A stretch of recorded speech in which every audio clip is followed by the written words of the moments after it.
بسم اللہ الرحمن الرحیم۔ السلام علیکم ورحمۃ اللہ وبرکاتہ۔ دل سے ویلکم کرتا ہوں میں آپ کا اپنے یوٹیوب چینل رزاق ٹیک میں۔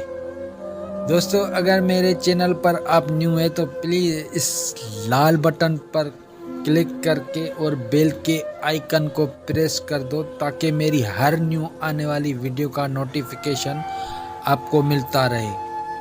ایک بوڑھی عورت مسجد کے سامنے بھیک مانگتی تھی۔ ایک شخص نے اس سے پوچھا کہ کیا آپ کا کوئی بیٹا کمانے کے قابل نہیں ہے؟ تو اس بوڑھی عورت نے کہا کہ ہے تو پھر آپ یہاں کیوں بھیک مانگ رہی ہیں؟ بوڑھی عورت نے کہا کہ میرے شوہر کا انتقال ہو گیا ہے، میرا بیٹا نوکری کے لیے بیرون ملک گیا ہے، جاتے ہوئے اخراجات کے لیے مجھ کچھ رقم دے کر گیا تھا، وہ خرچ ہو گئی ہے، اسی وجہ سے میں بھیک مانگ رہی ہوں۔ اس شخص نے پوچھا کیا آپ کا بیٹا آپ کو کچھ نہیں بھیجتا ہے؟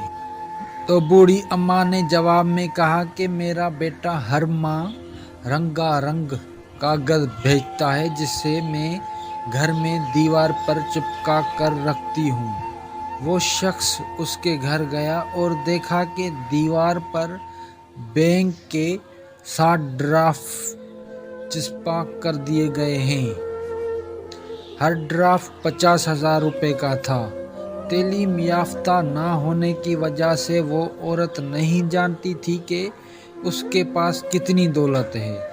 اس شخص نے اسی ڈرافٹ کی اہمیت سمجھا دی تو وہ عورت بہت خوش بھی ہوئی اور حیران بھی ہوئی اور پریشان بھی ہوئی کہ دولت ہوتے ہوئے بھی وہ بھیک مانگتی رہی۔ ہمارے بھی حالات اسی بوڑھی عورت کی طرح ہیں۔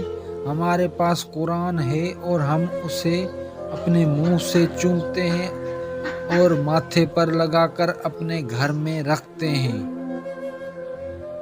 لیکن ہم اس کا فائدہ صرف اس صورت میں اٹھا سکیں گے جب ہم اسے پڑھیں گے، اس کی معنی اور تفسیر کو سمجھیں گے اور اس کو اپنے عملی زندگی میں لے آئیں گے، تب ہی انشاءاللہ ہماری دنیا اور اس کے بعد کی زندگی دونوں بہتر ہوگی۔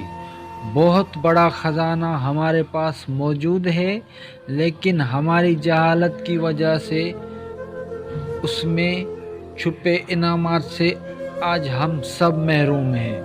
اللہ پاک ہم سب کو قرآن پاک پڑھنے کی اور سمجھنے کی عظمت توفیق عطا فرمائے، آمین یا رب العالمین۔ تو دوستو، کیسی لگی آج آپ کو میری یہ کہانی؟ کمنٹ سیکشن میں اپنی رائے کا اظہار ضرور کرنا اور میرے ویڈیو کو لائک کر دینا اور دوستوں میں شیئر کر دینا۔